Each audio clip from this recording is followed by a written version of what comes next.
नमस्कार मित्रों, पीसीआई हिंदी ज्ञान में एक बार फिर से आपका हार्दिक अभिनंदन व स्वागत है।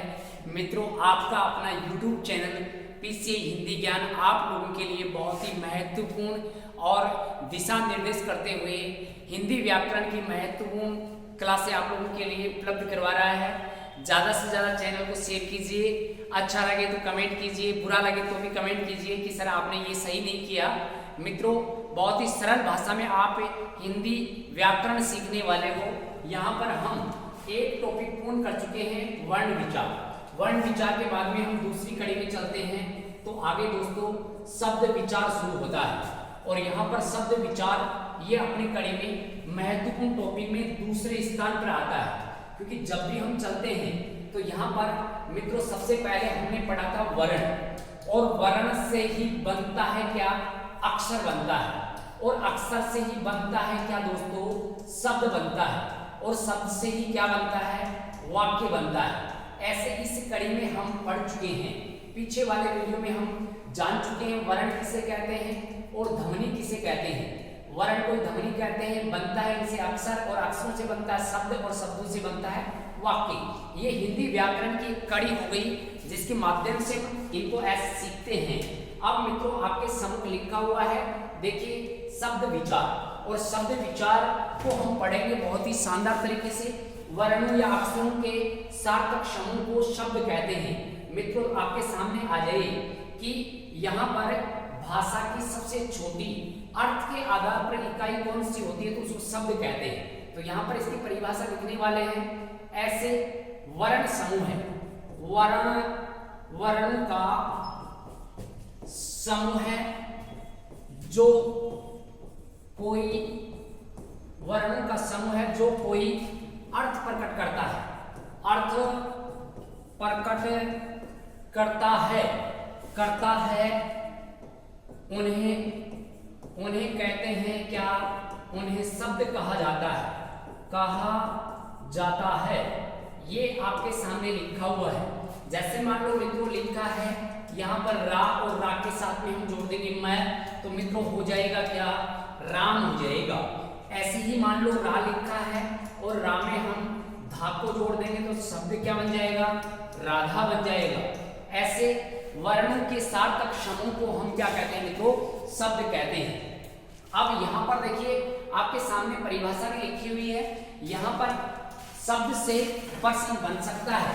यहाँ पर दोस्तों ध्यान रखें कि अर्थ के आधार पर भाषा की सबसे अर्थ के आधार पर, किस आधार पर मित्रों? अर्थ के आधार पर भाषा की सबसे छोटी इकाई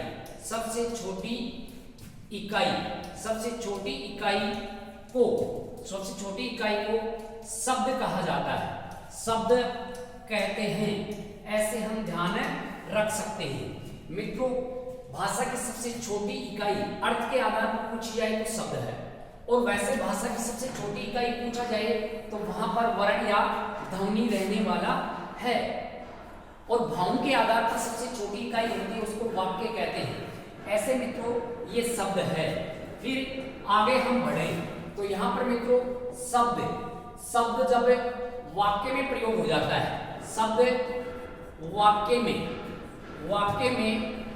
प्रयोग होता है, शब्द वाक्य में प्रयोग होता है तो उसे पद कहा जाता है। देखिए मित्रों एक ही शब्द या एक ही समूह के दो पर्सन बन गए। भाषा की सबसे छोटी अर्थ के आधार पर इकाई को हम शब्द कहते हैं, और ये स्वतंत्र इकाई होती है। लेकिन इस शब्द को हम वाक्य में जोड़ देंगे।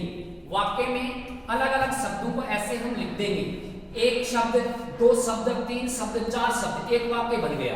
तो यहाँ पर ये शब्द नहीं होकर ये क्या बन जाते हैं? पद बन जाते हैं। क्या बन जाते हैं मित्रों? पद बनने वाले हैं। जैसे आपके सामने लिखा हुआ है, अभी आपको बताया कि राम लिखा है, राम घर गया। अब मित्रों ये बन गया एक वाक्य, राम, पीछे हमने शब्द पढ़ा था, ये राम शब्द है, ये राम क्या है भी, ये शब्द रहने वाला है। लेकिन यहाँ पर राम शब्द नहीं है, यहाँ पर राम क्या बन गया है, पद बन गया है। घर भी एक शब्द है, जैसे मान लो यहाँ लिखा है घर, तो यह स्वतंत्र लिखा है तो शब्द है, लेकिन यहाँ पर मित्रों क्या रहने वाला है, पद। अब गया है, गया एक क्रियावाचक शब्द है, तो ये भी बन गया एक शब्द, लेकिन यहाँ पर गया क्या बन गया मित्रों, पद बन गया। और अगर मान लो यहाँ पर पद का नाम भी पूछ लिया जाए, तो ये तो दोस्तों कैसा पद है, कर्ता पद है, ये कैसा पद है, कर्म पद है, और ये कैसा पद है, क्रिया पद है। ऐसे मित्रों समझिए कि शब्द का नाम ही क्या है, पद है। शब्द को क्या कहते हैं, पद कहते हैं। ये तो साधारण सी बात हो गई अपने यहाँ पर, शब्द को ही पद कहा जाता है। अब चलिए मित्रों आगे चलते हैं शब्द, और पूरी व्याकरण शब्दों पर ही टिकी हुई है। शब्द को ले लेते हैं, आज शब्द का सामान्य परिचय हम जान लेते हैं। यहाँ पर शब्द लिखा है, और शब्द आ जाएगा सबसे पहले उत्पत्ति, उत्पत्ति के आधार पर उत्पत्ति के आधार पर शब्द। फिर आगे चलते हैं व्युत्पत्ति, व्युत्पत्ति के आधार पर शब्द, आधार पर शब्द। फिर मित्रों हम चलते हैं आगे अर्थ के आधार पर। किस आधार पर मित्रों, अर्थ के आधार पर। फिर हम चलते हैं दोस्तों कहां पर चलेंगे आगे, रूप, रूप परिवर्तन के आधार पर। किसके आधार पर मित्रों, रूप परिवर्तन, रूप परिवर्तन के आधार पर शब्द। ऐसे हम चले तो शब्दों के हो गए 4 विभाजन। कितने विभाजन हो गए, परिवर्तन के आधार पर। अब मित्रों आपके सामने समूह लिखा है, शब्द है, और शब्द के हमने यहाँ पर कितने विभाजन कर दिए हैं, 4 विभाजन कर दिए हैं। कितने विभाजन कर दिए मित्रों, 4 विभाजन। और 4 विभाजन आपके सामने लिखे हुए हैं कि यहाँ पर शब्दों को मूलतः 4 भागों में विभाजित हमने कर दिया है। अब यहाँ पर मित्रों ये 4 विभाजन जो हमने किए हैं, ये बहुत ही शानदार वीडियो रहने वाला है। यहाँ पर उत्पत्ति के आधार पर शब्द 5 प्रकार के होते हैं। कितने प्रकार के होते हैं दोस्तों, 5 प्रकार के होते हैं। तो सबसे पहले यहाँ पर आएंगे तत्सम। कौन से शब्द आ गए, तत्सम। फिर आएंगे आगे चलेंगे तो तद्भव शब्द आएंगे, और तद्भव के बाद में आगे चलेंगे तो यहाँ पर दोस्तों देशज शब्द आ जाएंगे, और देशज के बाद में हम आगे चलेंगे तो यहाँ पर विदेशज शब्द आ जाएंगे, और विदेशज के बाद में 2 भाषाओं के योग से बने हुए शब्दों को संकर कहते हैं। तो यहाँ पर रह जाएंगे मित्रों कौन से शब्द, संकर शब्द। अब सीधा आपसे प्रश्न पूछ लिया जाए कि उत्पत्ति के आधार पर शब्द कितने प्रकार के हो गए, 5 प्रकार के। या फिर प्रश्न आ जाए कि हिंदी वर्णमाला में शब्दों की उत्पत्ति कितने प्रकार के शब्दों से होती है, तो इसमें 4 प्रकार के शब्दों से उत्पत्ति होती है। जितने भी शब्दों का हम प्रयोग करते हैं उनका जन्म, उनकी उत्पत्ति कितने प्रकार से हुई है, 4 प्रकार से। लेकिन शब्द कितने प्रकार के होते हैं, 5 प्रकार के। तत्सम शब्दों से जन्म लेने वाले, तद्भव शब्दों से जन्म होने वाले शब्द, देश में जन्म लेने वाले शब्द, विदेश में जन्म लेने वाले शब्द, और इनमें किसी को भी 2 भाषाओं के योग से हम जोड़ देंगे, जैसे देशज और तत्सम मिल गया तो ये संकर कहलाता है। ऐसे मित्रों यहाँ पर उत्पत्ति के आधार पर शब्दों का हमने विभाजन किया, तो यहाँ पर रहने वाला है उत्तर कितना मित्रों, 5 रहने वाला है। अब ये सब हम डिटेल से पढ़ेंगे, लेकिन आज हम केवल यहाँ पर शब्द की परिभाषा जान रहे हैं और शब्द का सामान्य ज्ञान यहाँ पर आप लोगों से शेयर कर रहे हैं। आगे चलें, व्युत्पत्ति। व्युत्पत्ति कहते हैं मित्रों रचना को, कारण सहित जन्म उसको व्युत्पत्ति कहते हैं, और सीधा जन्म उसको उत्पत्ति कहते हैं। यहाँ पर देखिए व्युत्पत्ति और उत्पत्ति दोनों में अंतर होता है। उत्पत्ति शब्द अपने आप में स्वतंत्र है, व्युत्पत्ति शब्द है, इसको हम तोड़ेंगे तो ये V प्लस किससे बना हुआ है, उत्पत्ति से बना हुआ है। तो यहाँ पर देखो विभाजन हो जाएगा। अब व्युत्पत्ति या रचना, व्युत्पत्ति को हम रचना भी कह सकते हैं। क्या कह सकते हैं दोस्तों, रचना। तो अपने शब्दों की रचना कितने प्रकार से होती है, हिंदी में शब्दों की रचना 3 प्रकार से मानी जाती है।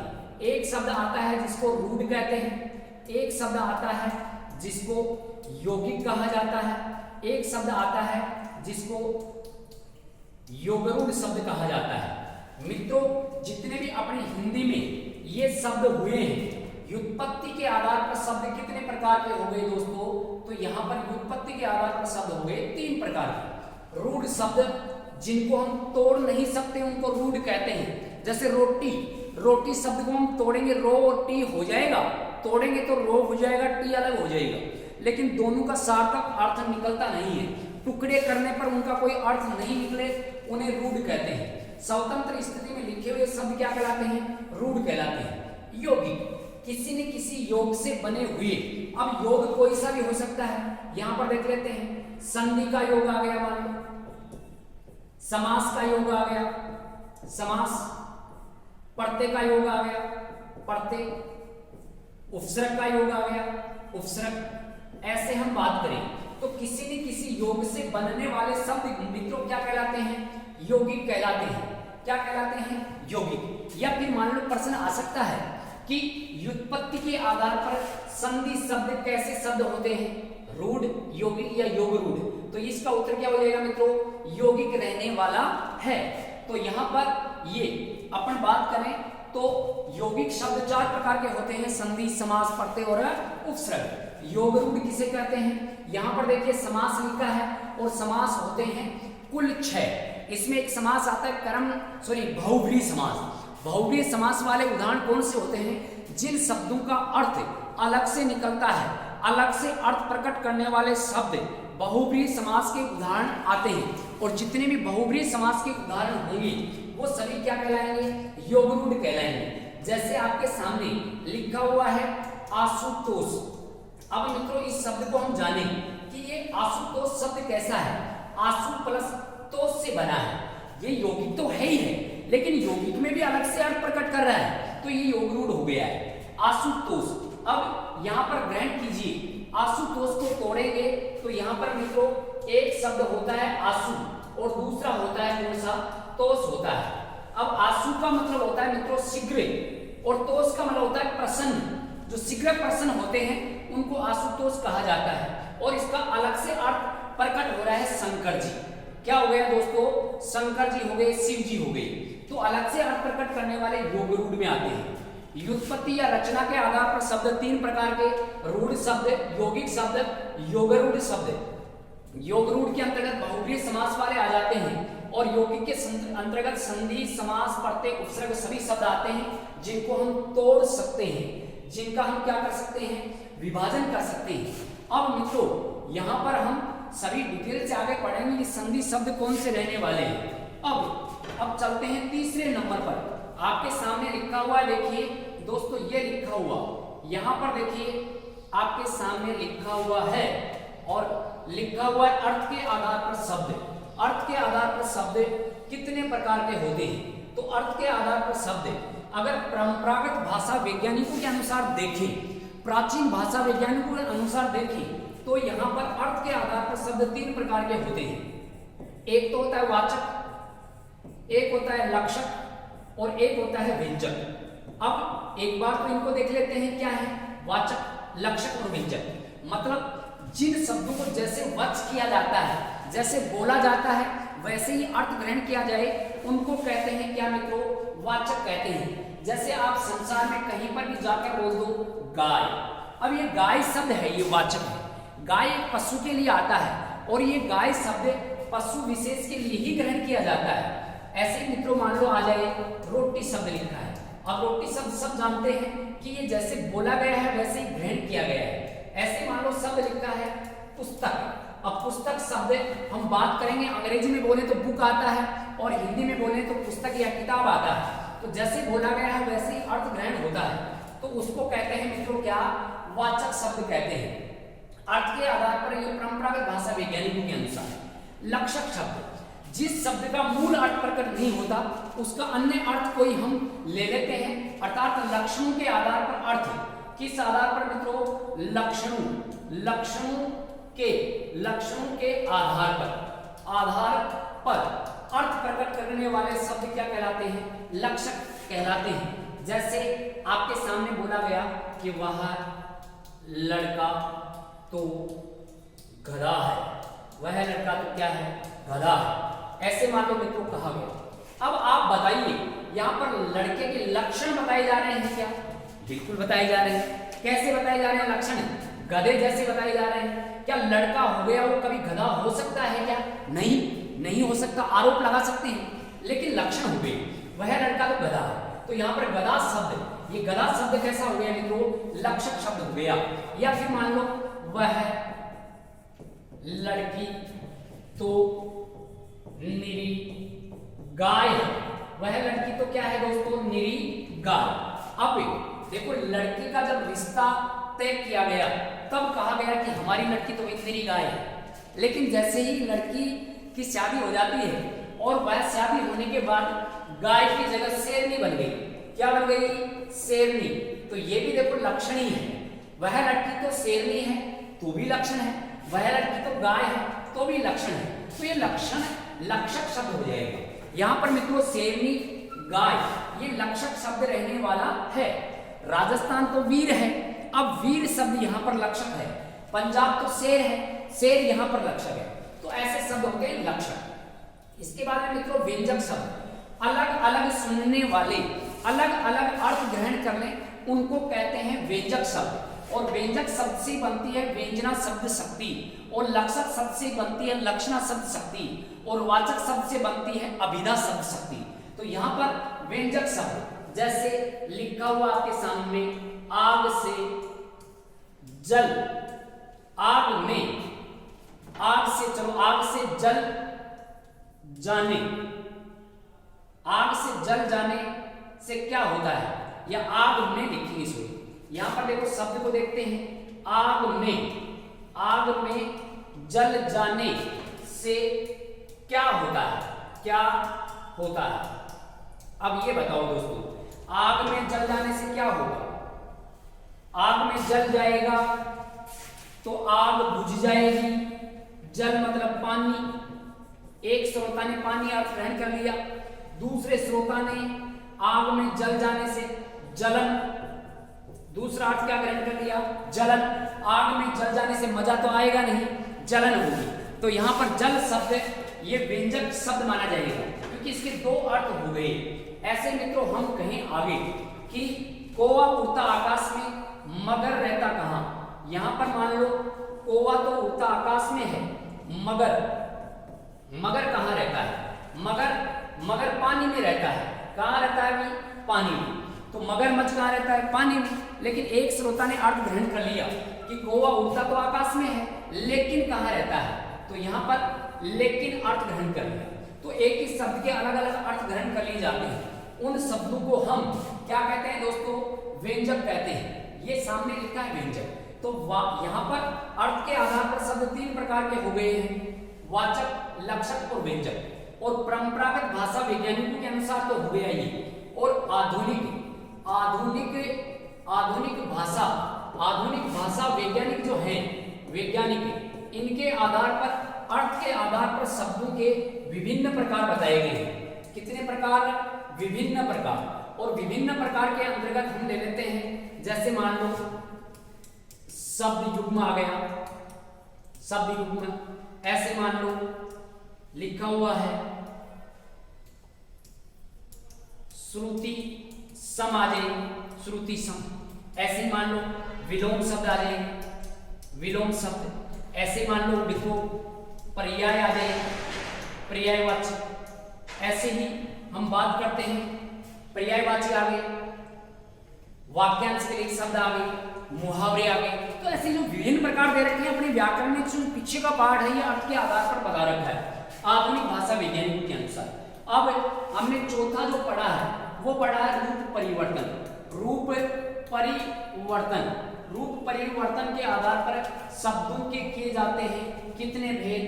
दो भेद। एक तो मित्रों होते हैं विकारी, एक तो क्या होते हैं? विकारी। और एक होते हैं क्या मित्रों? अविकारी होते हैं, अविकारी। एक तो हो गए विकारी और दूसरे हो गए अविकारी। तो विकारी और अविकारी मतलब ऐसे शब्द जो लिंग वचन आदि के अनुसार बदल जाते हैं, विकार आ जाता है, उनको विकारी कहते हैं। और जो शब्द लिंग वचन आदि के अनुसार बदलते नहीं बदलते हैं, उनको क्या कहते हैं? अविकारी कहा जाता है। अब रूप परिवर्तन के आधार पर दो हो गए, एक तो हो गया मित्रों कौन सा? विकारी, और दूसरा कौन सा हो गया? अविकारी। अब थोड़ा सा परिचय हम जान लेते हैं कि विकारी कौन से और अविकारी कौन से। विकारी शब्दों के अंतर्गत हम रखें तो यहाँ पर मित्रों रहने वाला है संज्ञा, यहाँ पर रह जाएगा कौन सा? सर्वनाम। ऐसे मित्रों हम चले तो यहाँ पर हो जाएगा कौन सा? विशेषण हो जाएगा। यहीं पर हम चले आगे तो क्रिया, तो संज्ञा, सर्वनाम, विशेषण और क्रिया, ये शब्द होते हैं चार प्रकार के जो उनको विकारी कहा जाता है। और अविकारी के अंतर्गत देखें तो यहाँ पर मित्रों हो जाएगा समुच्च बोधक। ऐसे हम चले आगे, संबंध बोधक हो जाएगा, संबंध बोधक। ऐसे हम आगे चले तो यहाँ पर क्रिया विशेषण हो जाएगा, क्रिया विशेषण। ऐसे हम आगे चले तो यहाँ पर हो जाएगा दोस्तों विस्मय बोधक।